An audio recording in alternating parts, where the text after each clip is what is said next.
ಓಂ ಶ್ರೀ ಗುರು ಬಸವಲಿಂಗಾಯ ನಮಃ. ಸರ್ವರಿಗೂ ಭಕ್ತಿಯ ಶರಣು ಶರಣಾರ್ಥಿಗಳು. ತರಂಗಿಣಿ ವೀರ ವಿರಾಗಿಣಿ ಅಕ್ಕ ಮಹಾದೇವಿ ತಾಯಿಯವರ ಜೀವನ ಚರಿತ್ರೆಯನ್ನು ಆಧರಿಸಿದ ಕಾದಂಬರಿ. ಈ ಕಾದಂಬರಿಯ ರಚನಾಕಾರರು ಜಗದ್ಗುರು ಮಾತೆ ಮಹಾದೇವಿ ತಾಯಿಯವರು. ಅಧ್ಯಾಯ ಭಾಗ 3 ಗಮನ. ಇದರಲ್ಲಿ ಅಧ್ಯಾಯ 18. ಈ ಅಧ್ಯಾಯದ ಮುಂದುವರಿದ ಅರ್ಧ ಭಾಗವನ್ನು ಈ ಒಂದು ವಿಡಿಯೋದಲ್ಲಿ ನೋಡೋಣ. ಎಲ್ಲರ ಬುದ್ಧಿಮಟ್ಟವು ಒಂದೇ ಬಗೆಯದಿರುವುದಿಲ್ಲ. ಅವರವರ ತಿಳುವಳಿಕೆಗೆ ಅನುಗುಣವಾಗಿ ಬೇರೆ ಬೇರೆ ಕಲ್ಪನೆಗಳಿದ್ದರೆ ತಪ್ಪೇನು? ಮಹಾದೇವಿ ಪ್ರಶ್ನಿಸಿದಳು. ಧರ್ಮದ ಕರ್ತವ್ಯವೇನು? ವೈಚಾರಿಕ, ಹಾರ್ದಿಕ, ಕ್ರಿಯಾತ್ಮಕ ಸಂಸ್ಕಾರವನ್ನು ಜನತೆಗೆ ನೀಡುವುದು. ಅಜ್ಞಾನಿಯು ತಪ್ಪು ಮಾಡುವಾಗ ಅವನ ತಪ್ಪನ್ನು ತಿದ್ದಿ ಹೇಳಿ ನಮ್ಮ ಮಟ್ಟಕ್ಕೆ ಎತ್ತರಿಸಿಕೊಳ್ಳಬೇಕೇ ವಿನಃ ನಾವು ಅವನ ಮಟ್ಟಕ್ಕೆ ಇಳಿಯಬಾರದು. ಆಳವಾದ ಗುಂಡಿಯಲ್ಲಿ ವ್ಯಕ್ತಿಯೊಬ್ಬ ಬಿದ್ದಿರುವಾಗ ಏನಾದರೂ ಪ್ರಯತ್ನ ಮಾಡಿ ಅವನನ್ನು ಮೇಲಕ್ಕೆತ್ತಬೇಕು. ಪಾಪ ಎಂದು ಮರುಕದೋರಿ ನಾವು ಆ ಗುಂಡಿಯಲ್ಲಿ ಬೀಳಬಾರದು. ಎರಡನೆಯದಾಗಿ ಬಹುದೇವೋಪಾಸನೆ. ಕ್ಷುದ್ರ ದೇವತಾರಾಧನೆಯಿಂದ ಸರಿಯಾದ ದೇವರ ಕಲ್ಪನೆ ಸಿಗದೆ ಮೂಢನಂಬಿಕೆಗಳಿಗೆ ಪ್ರೋತ್ಸಾಹ ದೊರೆಯುವುದು. ಮೂರನೆಯದಾಗಿ ಒಂದು ದೇವರ ಕಲ್ಪನೆ, ಒಂದು ಸಮಾಜಶಾಸ್ತ್ರ, ಒಂದು ಧರ್ಮಗ್ರಂಥದ ಸೂತ್ರ ಇಲ್ಲದಿದ್ದರೆ ಸಮಾಜವು ಅನೈತಿಕತೆಯ ಆಗರವಾಗಿ ಸಿಡಿಯುವುದು, ಒಗ್ಗಟ್ಟು ಇಲ್ಲದಂತಾಗುವುದು. ಧರ್ಮದ ತಳಹದಿಯ ಮೇಲೆ ನಾಡು ಸಮಾಜಗಳನ್ನು ಸುಸಂಘಟಿತವಾಗಿ ಕಟ್ಟಬೇಕಾದರೆ ಏಕದೇವೋಪಾಸನೆ ಅನಿವಾರ್ಯ. ಭಕ್ತಿಯ ಉಳುವಿಗೆ ದೇವಸ್ಥಾನಗಳು ಅತ್ಯವಶ್ಯಕ ಎಂದು ನನ್ನ ಭಾವನೆ ಗುರುಗಳೇ. ದೇವಸ್ಥಾನಗಳಿಗಿಂತ ದಿವ್ಯಸ್ಥಾನಗಳು ಬೇಕವ್ವ, ಗುರುಗಳು ಮಾರ್ಮಿಕವಾಗಿ ಹೇಳಿದರು. ಅಂದರೆ ಅರ್ಥವಾಗದೆ ಮಹಾದೇವಿ ಹುಬ್ಬೇರಿಸಿದಳು. ಪರದೇಶಿ ಮಲ್ಲಪ್ಪನ ಗುಡಿ ದೇವಸ್ಥಾನ, ಆದರೆ ಅನುಭವ ಮಂಟಪ ಮತ್ತು ನಮ್ಮ ಮಠ ದಿವ್ಯಸ್ಥಾನಗಳು. ದೇವರಿಗೆ ಒಂದು ಸ್ಥಾನವಿಲ್ಲ. ಜಗದ ತುಂಬೆಲ್ಲ ಹಾಲಿನಲ್ಲಿ ತುಪ್ಪವಿರುವಂತೆ ತೆರಹಿಲ್ಲದೆ ತುಂಬಿರುವ ಪರಮಾತ್ಮನಿಗೆ ಒಂದು ಮನೆಯನ್ನು ಕಟ್ಟಿಕೊಡುತ್ತೇವೆ ಎಂಬುದು ಹಾಸ್ಯಾಸ್ಪದವಲ್ಲವೇ? 4 ಗೋಡೆಗಳ ಮಧ್ಯೆ ಅವನನ್ನು ಕಟ್ಟಿಹಾಕಲಾಗುವುದೇ? 4 ಗೋಡೆ ಕಟ್ಟಿ ಕೆಲವರನ್ನು ಕುಲಜರೆಂದು ಒಳಗೆ ಬಿಟ್ಟು ಕೆಲವರನ್ನು ಕೀಳೆಂದು ಹೊರಗಿರಿಸಿ ಭೇದ ಮಾಡುವುದು ಏಕೆ? ಅನುಭವ ಮಂಟಪ ದೈವಿಜ್ಞಾನವನ್ನು ಕೊಡುವ ತಾಣ. ಅಲ್ಲಿ ಯಾವ ಜಾತಿ, ಮತ, ಪಂಥಗಳ ಭೇದ ಇಲ್ಲದೆ ಎಲ್ಲರೂ ಬೋಧೆ ಕೇಳಲಿಕ್ಕೆ, ವಿದ್ಯೆ ಕಲಿಯಲಿಕ್ಕೆ ಅವಕಾಶ ಉಂಟು. ಎಲ್ಲ ಜಾತಿಯವರಿಗೆ ದೀಕ್ಷಾವಕಾಶವೂ ಇದೆಯಷ್ಟೇ. ಆದ್ದರಿಂದ ಬಸವ ಧರ್ಮದ ಪ್ರಕಾರ ಆಧ್ಯಾತ್ಮಿಕ ಶಿಕ್ಷಣ ನೀಡುವ ಅನುಭವ ಮಂಟಪದಂತಹ ಸಂಸ್ಥೆಗಳ ನಿರ್ಮಾಣಕ್ಕೆ ಅವಕಾಶ ಉಂಟೇ ವಿನಃ ಗುಡಿಗಳ ನಿರ್ಮಾಣಕ್ಕಲ್ಲ. ಲಿಂಗವಂತರಿಗೆ ಪೂಜೆಗೆ ತಾತ್ವಿಕ ಕುರುಹಿದೆ. ಆ ಸೌಲಭ್ಯವಿಲ್ಲದವರಿಗೆ ಅಲ್ಪಮಟ್ಟಿಗೆ ದೇವಸ್ಥಾನಗಳು ಭಕ್ತಿಯ ಉದ್ದೀಪನೆಗೆ ಕೇಂದ್ರಗಳಾದರೂ ದೇವಸ್ಥಾನಗಳು ಈಗಿನಂತೆ ವ್ಯವಹಾರ ಕೇಂದ್ರಗಳು, ಗದ್ದಲ ಶೋಷಣೆಯ ಸ್ಥಾನಗಳಾದರೆ ಉಪಯೋಗವಿಲ್ಲ. ಅವು ಜ್ಞಾನಬೋಧೆ, ಶಾಂತಿಯನ್ನು ನೀಡುವ ಪಾರಮಾರ್ಥಿಕ ತಾಣಗಳಾಗಬೇಕು. ಜ್ಞಾನಕ್ಕೆ ಯೋಗ್ಯ ಮಂದಿರಗಳಾಗಬೇಕು. ಗುರುಗಳೇ, ಈಗ ನನ್ನ ಮನಸ್ಸನ್ನು ಕಾಡುವ ಪ್ರಶ್ನೆ ಇವು. ನಾವೀಗ ಚನ್ನಮಲ್ಲಿಕಾರ್ಜುನ ಎಂದು ಬಳಸಿಕೊಳ್ಳುವ ಮುದ್ರಿಕೆ ತಪ್ಪೇ? ಹಾಗಾದರೆ ಬಸವಣ್ಣನವರು ಕೂಡಲ ಸಂಗಮ ದೇವ ಎಂದು, ಪ್ರಭುದೇವರು ಗುಹೇಶ್ವರ ಎಂದು ಏಕೆ ಸ್ಥಾವರಲಿಂಗ ಅನ್ವರ್ಥಕ ಹೆಸರು ಬಳಸಿಕೊಂಡರು? ತಾಯಿ, ದೇವರನ್ನು ನೀನು ಯಾವ ಹೆಸರಿನಿಂದಾದರೂ ಕರೆ, ತಪ್ಪಿಲ್ಲ. ಆದರೆ ಮಾನವರನ್ನು, ಮೂರ್ತಿಗಳನ್ನು ದೇವರು ಎನ್ನಬೇಡ. ಹೆಸರಿಲ್ಲದ ಪರಮಾತ್ಮನನ್ನು ಶಿವ ಎನ್ನು, ರಾಮ ಎನ್ನು, ಕೃಷ್ಣ ಎನ್ನು, ಗುರುಲಿಂಗ ದೇವ ಎನ್ನು, ಓಂಕಾರ ಎನ್ನು. ಆದರೆ ಶಿವನನ್ನೇ, ರಾಮನನ್ನೇ, ಕೃಷ್ಣನನ್ನೇ ದೇವರು ಎನ್ನಬೇಡ. ಗುರುಲಿಂಗ ದೇವರು, ಓಂಕಾರನನ್ನೇ ದೇವರು ಎನ್ನಬೇಡ. ಇಂತಹ ಪೂಜ್ಯರನ್ನು ದೇವರೆಂದರೆ ತಪ್ಪೇ? ಮಹಾತ್ಮ ಬೇರೆ, ಪರಮಾತ್ಮ ಬೇರೆ. ಹುಟ್ಟಿ ಸತ್ತವರೆಲ್ಲರೂ ಮಾನವರು. ಜೀವನದಲ್ಲಿ ಘನ ಗುರಿ ಸಾಧಿಸಿ ಪವಿತ್ರ ಬಾಳನ್ನು ಬಾಳಿದವರು ಮಹಾತ್ಮರು. ಆದರೆ ಹುಟ್ಟದೆ ಸಾಯದೆ ಸೃಷ್ಟಿ ಸ್ಥಿತಿ ಲಯವನ್ನು ಮಾಡುವ ಸಾಮರ್ಥ್ಯವುಳ್ಳ ಮಹಾಶಕ್ತಿಯೊಂದೇ ಪರಮಾತ್ಮ. ಪೂಜ್ಯರನ್ನು ಅವತಾರಿಕರು ಎನ್ನು, ಗುರು ಎನ್ನು, ಮಹಾತ್ಮರು ಎನ್ನು, ಭವಕ್ಕೆ ಬೀಳದ ದೇವರು ಎನ್ನಬೇಡ. ಚಂದ್ರಶೇಖರನಾಗಿ ಜಟಾಧಾರಿ ಶಿವನು ದೇವರಲ್ಲವೇ? ಇಲ್ಲವಾ?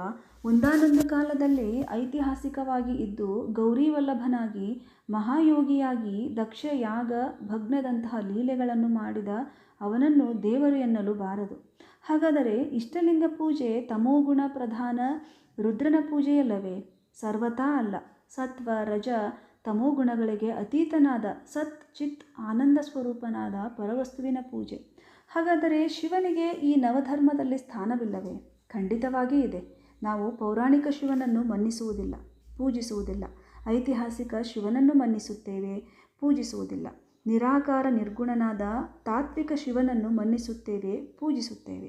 ಆದ್ದರಿಂದ ಐತಿಹಾಸಿಕ ಶಿವನನ್ನು ಮನ್ನಿಸುವುದು ದೇವರು ಎಂಬರ್ಥದಲ್ಲಿ ಅಲ್ಲ, ಗುರು ಎಂಬ ಅರ್ಥದಲ್ಲಿ. ಈ ನಾಡಿನಲ್ಲಿ ಶೈವ ಪರಂಪರೆ ಮತ್ತು ವೈಷ್ಣವ ಪರಂಪರೆ ಎಂದು ಎರಡು ಭಕ್ತಿ ಪರಂಪರೆಗಳು, ವೇದಾಂತ ಸಿದ್ಧಾಂತ ಎಂಬ ಎರಡು ವಿಚಾರವಾಹಿನಿಗಳು ಇರುವವಷ್ಟೇ.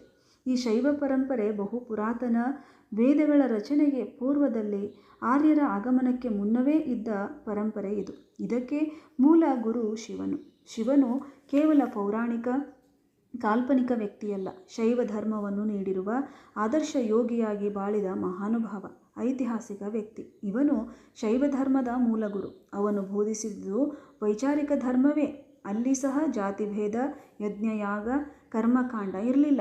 ಪಾರ್ವತಿಗೆ ಧರ್ಮಶಾಸ್ತ್ರ ಹೇಳಿ ಸ್ತ್ರೀಯು ಧರ್ಮಾಧಿಕಾರಕ್ಕೆ ಯೋಗ್ಯಳು ಎಂದು ಬೋಧಿಸಿದ. ಅವರು ಸಹ ಮೂರ್ತಿ ಪೂಜಕರಲ್ಲ.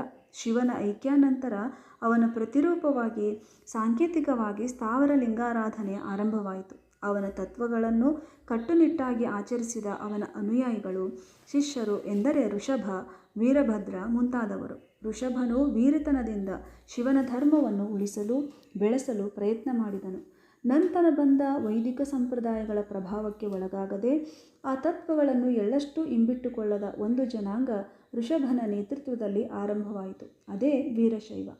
ಆ ಪರಂಪರೆ ತಮಿಳುನಾಡಿನಲ್ಲಿ, ಹಿಮಾಲಯದ ಸಪಾದ ಲಕ್ಷದಲ್ಲಿ, ಕನ್ನಡ ನಾಡಿನಲ್ಲಿ ಅಲ್ಲಲ್ಲಿ ಉಳಿದಿತ್ತು. ಆದರೆ ಅದು ಭದ್ರವಾಗಿ ಬೇರು ಬಿಟ್ಟುದು ತಮಿಳು ದೇಶದಲ್ಲಿ. ತಿರುವಳ್ಳುವರ್, ಮಾಣಿಕ್ಯವಾಚಕರ್, ನಕ್ಕೀರಾರ್, ಮಾದಾರ ಚೆನ್ನಯ್ಯ ಮುಂತಾದವರೆಲ್ಲ ಕಟ್ಟುನಿಟ್ಟಿನ ಶಿವಭಕ್ತರಾಗಿದ್ದರು. ಈ ಬಗೆಯ ವೀರಶೈವರು ಗುಡಿಯಲ್ಲಿನ ಶಿವನ ಪ್ರತೀಕವಾದ ಸ್ಥಾವರ ಲಿಂಗಗಳನ್ನು ಸಣ್ಣ ಆಕಾರದಲ್ಲಿ ರೂಪಿಸಿ ಜಟೆಯಲ್ಲಿ ಇಟ್ಟುಕೊಳ್ಳುತ್ತಿದ್ದರು, ಕೈಚೀಲದಲ್ಲಿ ಹಾಕಿಕೊಂಡು ಹೋಗುತ್ತಿದ್ದರು. ಈ ವೀರಶೈವರಲ್ಲಿ ಶಿಥಿಲತೆಯಾಗಿ ಅವರು ವೈದಿಕ ಆಚರಣೆಗಳಿಂದ ಪ್ರಭಾವಿತರಾಗಿ ನಂತರ ವರ್ಣಭೇದವು ಅವರಲ್ಲೂ ನುಸುಳಿತು. ಬ್ರಾಹ್ಮಣ ಶೈವರು ಶಿಲೆಲಿಂಗವನ್ನು, ಕ್ಷತ್ರಿಯ ಶೈವರು ರತ್ನಲಿಂಗಗಳನ್ನು, ವೈಶ್ಯ ಶೈವರು ಸುವರ್ಣಲಿಂಗಗಳನ್ನು, ಶೂದ್ರ ಶೈವರು ಮಣ್ಣಿನ ಲಿಂಗಗಳನ್ನು ಪೂಜಿಸಲು ಮೊದಲು ಮಾಡಿದರು. ಬ್ರಾಹ್ಮಣರು ಕ್ಷತ್ರಿಯ ವೈಶ್ಯರಿಗೆ ಜನಿವಾರ ನೀಡಿದರೂ ಸಹ ಅವರನ್ನು ತಮ್ಮ ಸಮಾನವಾಗಿ ತಿಳಿದುಕೊಳ್ಳದೆ ಅವರಿಂದ ಕೇವಲ ಧನಕನಕ ದವಸ ಧಾನ್ಯವನ್ನಷ್ಟೇ ಪಡೆದುಕೊಂಡು ಬರುವಂತೆ ಆ ವೀರಶೈವರೂ ಸಹ ಹಾಗೆಯೇ ಕುಲಹೀನ ಶಿಷ್ಯರಿಗೆ ಅನುಗ್ರಹ ಮಾಡಿ ಅವರನ್ನು ಸಮರಸ ಮಾಡಿಕೊಳ್ಳದೆ ಅವರ ಮನೆಯಿಂದ ಸಾಮಗ್ರಿಗಳನ್ನಷ್ಟೇ ಪಡೆಯಲು ಆರಂಭಿಸಿದರು. ಇದನ್ನು ಬಸವಣ್ಣನವರು ಟೀಕಿಸಿರುವುದನ್ನು ಕಾಣಬಹುದು. ಇದರಿಂದಾಗಿ ಬಸವಣ್ಣನವರು ಹೊಸ ವಿಚಾರವಾಹಿನಿಯನ್ನು ಆರಂಭಿಸಿ ಪ್ರಚಲಿತವಿದ್ದ ಹಲವಾರು ಮೂಢಾಚರಣೆಗಳನ್ನು ತೊಡೆದು ಹಾಕಲು ಬಯಸಿದರು. ಯಾವ ವರ್ಣ ಜಾತಿಗಳವರಿರಲಿ, ಹೆಣ್ಣಿರಲಿ ಗಂಡಿರಲಿ, ಒಂದೇ ಬಗೆಯ ಇಷ್ಟಲಿಂಗವನ್ನು ಧರಿಸಿಕೊಳ್ಳುವುದು ಕಡ್ಡಾಯವಾಗಿ ಆಚರಣೆಗೆ ತಂದರು. ದಾಸಿಪುತ್ರರಿರಲಿ, ವೇಶ್ಯಾಪುತ್ರರಿರಲಿ ದೀಕ್ಷಾನಂತರ ಸಮರಸ ಮಾಡಿಕೊಳ್ಳುವುದಷ್ಟೇ ಅಲ್ಲ, ಅವರನ್ನು ಗುರುಗಳೆಂದು ಗೌರವಿಸಿ ಅವರಿಂದ ಪಾದೋದಕ ಪ್ರಸಾದವನ್ನು ಸ್ವೀಕರಿಸುವುದನ್ನು ಮಾಡಿದರು. ಶೈವ ವಿಚಾರವಾಹಿನಿಯ ಬಳ್ಳಿಯಲ್ಲಿ ವೀರಶೈವ ತತ್ವವು ಹೂವು ಅರಳಿದರೆ ಬಸವಣ್ಣನ ಲಿಂಗಾಯತ ಧರ್ಮವು ಪರಿಪೂರ್ಣ ಫಲವಾಯಿತು. ಅಷ್ಟೇ ಅಲ್ಲ, ಶೈವ ಪರಂಪರೆಯಿಂದ ಕತ್ತರಿಸಲ್ಪಟ್ಟು ಸ್ವತಂತ್ರವಾಗಿ ಬದುಕಬಲ್ಲ ಪೂರ್ಣ ಧರ್ಮವಾಯಿತು. ಜೈನ ಧರ್ಮವು ಋಷಭನನ್ನು ಆದಿ ತೀರ್ಥಂಕರನೆಂದು, ಮಹಾವೀರನನ್ನು ಕಡೆಯ ತೀರ್ಥಂಕರನೆಂದು ಮನ್ನಿಸುವಂತೆ ನಾವು ಮಹಾಯೋಗಿ ಶಿವನನ್ನು ಮೊದಲ ಗುರುವೆಂದು, ಬಸವಣ್ಣನವರನ್ನು ನಮ್ಮ ಧರ್ಮಗುರುವೆಂದು ಭಾವಿಸಲು ಯಾವ ತೊಂದರೆ ಇಲ್ಲ. ಹರನು ಮೂಲಿಗನಾಗಿ ಪುರಾತನರೊಳಗಾಗಿ ಎಂದು ಹೇಳುವಲ್ಲಿ ಬಸವಣ್ಣನವರು ಶಿವನ ಗುರುತ್ವವನ್ನು ಹೇಳುವರು.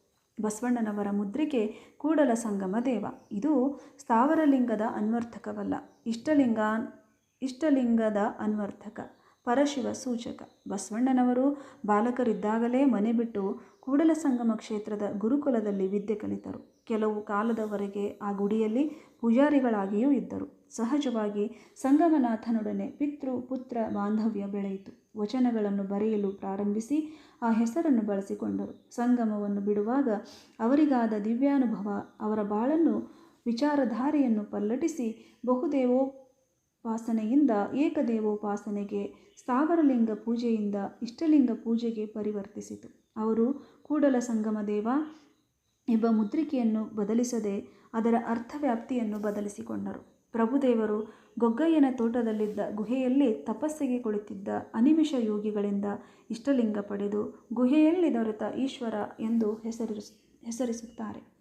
ಈ ಎಲ್ಲ ಮುದ್ರಿಕೆಗಳು ಸಂಕೇತಿಸುವುದು ಪರಾತ್ಪರ ಪರಶಿವನನ್ನು. ನೀನೂ ಸಹ ಚನ್ನಮಲ್ಲಿಕಾರ್ಜುನ ಪದವನ್ನು ಪರಮಾತ್ಮನಿಗೆ ಅನ್ವಯಿಸಿ ನುಡಿಯಬೇಕೇ ವಿನಃ ಕೇವಲ ಶ್ರೀಗಿರಿಯ ಮಲ್ಲಿಕಾರ್ಜುನ ಲಿಂಗಕ್ಕಲ್ಲ. ನಾನು ಉತ್ಕಟ ವ್ಯಾಕುಲತೆಯಿಂದ ಹಂಬಲಿಸಿದಾಗ ನನ್ನ ಇಷ್ಟಲಿಂಗದಲ್ಲಿಯೇ ಜಟಾಮುಕುಟಧಾರಿಯಾದ ಸುಲಿಪಲ್ಲ ಕಂಗಳ ಕಾಂತಿಯಿಂದ ತೊಳಗಿ ಬೆಳಗುವ ಶಿವನನ್ನು ಕಂಡು ನನ್ನನ್ನು ಬಿಗಿದಪ್ಪಿದನಲ್ಲ ಗುರುಗಳೇ. ಈ ಅನುಭವವೂ ಸುಳ್ಳೆ, ಆಕಾರವೂ ಮಿಥ್ಯವೇ? ಮಹಾದೇವಿ, ದೇವನು ನಿರಾಕಾರ, ಅವನಿಗಾವ ಆಕಾರವಿಲ್ಲ. ನೀವು ಯಾವುದಾದರೂ ವಿಶಿಷ್ಟ ಆಕಾರದಲ್ಲಿ ಕಾಣಬಯಸಿದರೆ ಸರ್ವಶಕ್ತನಾದ ಅವನು ಆ ಆಕಾರದಲ್ಲಿ ದರ್ಶನ ನೀಡಿ ಉದ್ಧರಿಸುವನು. ಮುಗಿಲ ಗರ್ಭದ ಮಿಂಚು ನಿರಾಕಾರ, ಆದರೆ ಕೆಲವು ಸಲ ಕೋಲ್ಮಿಂಚಾಗಿ, ಹಾವು ಮಿಂಚಾಗಿ ನಮಗೆ ಕಾಣುವುದು. ನಾವು ಕಂಡ ಅಂಕುಡೊಂಕಿನ ಆಕಾರ ಅಥವಾ ಗೆರೆಯಂಥ ರೂಪವೇ ಮಿಂಚಿನ ರೂಪ ಎನ್ನಲಾದೀತೆ. ಯೋಗ ಮುದ್ರಾಂಕಿತ ಶಾಂತನೇತ್ರ ಪರಮ ವಿರಕ್ತ ದೇವರನ್ನು ಶಿವನ ಆಕಾರದಲ್ಲಿ ಕಾಣಬಯಸಿದರೆ ಹಾಗೇ ದರ್ಶನ ನೀಡುವನು. ಬಸವಣ್ಣನವರ ರೂಪದಲ್ಲಿ ಕಾಣಬಯಸಿದರೆ ಹಾಗೇ ಕಾಣುವನು. ಆದರೆ ಈ ಆಕಾರಗಳೇ ದೇವನ ನಿಜ ಸ್ವರೂಪವೆಂದು ಭಾವಿಸಲಾಗದು ಮತ್ತು ಇದು ಸಗುಣ ಸಾಕ್ಷಾತ್ಕಾರ ಮೊದಲ ಮೆಟ್ಟಿಲು. ಇದಕ್ಕೂ ಮುಂದೆ ಆತ್ಮ ಪರಮಾತ್ಮ ಸಾಕ್ಷಾತ್ಕಾರ ಉಂಟಷ್ಟೆ. ಆ ಪರಮಾತ್ಮ ಸಾಕ್ಷಾತ್ಕಾರದಲ್ಲಿ ದೇವರ ನಿರಾಕಾರ ಸ್ವರೂಪವು ಮನನವಾಗುವುದು. ಇಷ್ಟಲಿಂಗವು ಈ ಎಲ್ಲ ಸಾಕ್ಷಾತ್ಕಾರಗಳಿಗೂ ಸಾಧನವು. ಗುರುಗಳು ಸೋದಾಹರಣವಾಗಿ ಹೇಳಿದರು. ಹಾಗಾದರೆ ಸ್ಥಾವರ ಪೂಜೆ ಇಷ್ಟಲಿಂಗ ಪೂಜೆಗೆ ವ್ಯತ್ಯಾಸ ಉಂಟೆ ಗುರುಗಳೇ? ನಿಶ್ಚಯವಾಗಿಯೂ ಮಗಳೇ, ಎರಡೂ ಶಿವನ ಪ್ರತೀಕ ಎಂದು ಹೇಳಿದ ತಕ್ಷಣ ಅರ್ಥವು ಒಂದೇ ಆಗಿಲ್ಲ. ಸ್ಥಾವರಲಿಂಗವು ಐತಿಹಾಸಿಕ ಗುರುವಾದ ಶಿವನ ಪ್ರತೀಕವಾದರೆ ಇಷ್ಟಲಿಂಗ ಪಿಂಡಾಂಡ ಬ್ರಹ್ಮಾಂಡಗಳನ್ನು ತುಂಬಿದ ಪರಮಾತ್ಮನ ಪ್ರತೀಕ. ಅದು ಶೈವರ ಉಪಾಸ್ಯ ವಸ್ತುವಾದರೆ ಇದು ಲಿಂಗವಂತರ ಉಪಾಸ್ಯ ವಸ್ತು. ಇಷ್ಟಲಿಂಗವನ್ನು ಹುಟ್ಟಿದ ಕೂಸಿಗೆ ಧಾರಣೆ ಮಾಡಲಾಗುವುದು. ಇದು ಅಹಂಗ್ರಹೋಪಾಸನೆ. ಸ್ಥಾವರ ಪೂಜೆ ಪ್ರತೀಕೋಪಾಸನೆ. ಗುಡಿಯ ಲಿಂಗವು ಕೇವಲ ಭಕ್ತಿಯನ್ನು ಉದ್ದೀಪಿಸುವ ಸಾಧನ. ಇಷ್ಟಲಿಂಗವು ಭಕ್ತಿಯೋಗಕ್ಕೆ ಮಾತ್ರವಲ್ಲದೆ ತ್ರಾಟಕ ಯೋಗಕ್ಕೆ ಉತ್ತಮ ಸಾಧನ. ಇಷ್ಟಲಿಂಗ ವೈಯಕ್ತಿಕ ಉಪಾಸನಾ ವಸ್ತು, ಸದ್ಗುರುವಿನಿಂದ ನೇರವಾಗಿ ಶಿಷ್ಯನಿಗೆ ಬರುವುದು. ಸ್ಥಾವರಲಿಂಗ ಸಾರ್ವತ್ರಿಕ ಉಪಾಸನಾ ವಸ್ತು, ಅದನ್ನು ಸಾಮೂಹಿಕವಾಗಿ ಪ್ರತಿಷ್ಠಾಪಿಸಿರುತ್ತಾರೆ. ದೀಕ್ಷಾ ಸಂಸ್ಕಾರದ ಮೂಲಕ ಪಡೆದು ಇಷ್ಟಲಿಂಗವನ್ನು ಭಕ್ತನು ನೇರವಾಗಿ ಕೈಯಾರೆ ಪೂಜಿಸುತ್ತಾನೆ. ಇಷ್ಟಲಿಂಗದಲ್ಲಿ ಆಹ್ವಾನ ವಿಸರ್ಜನೆ ಇಲ್ಲ.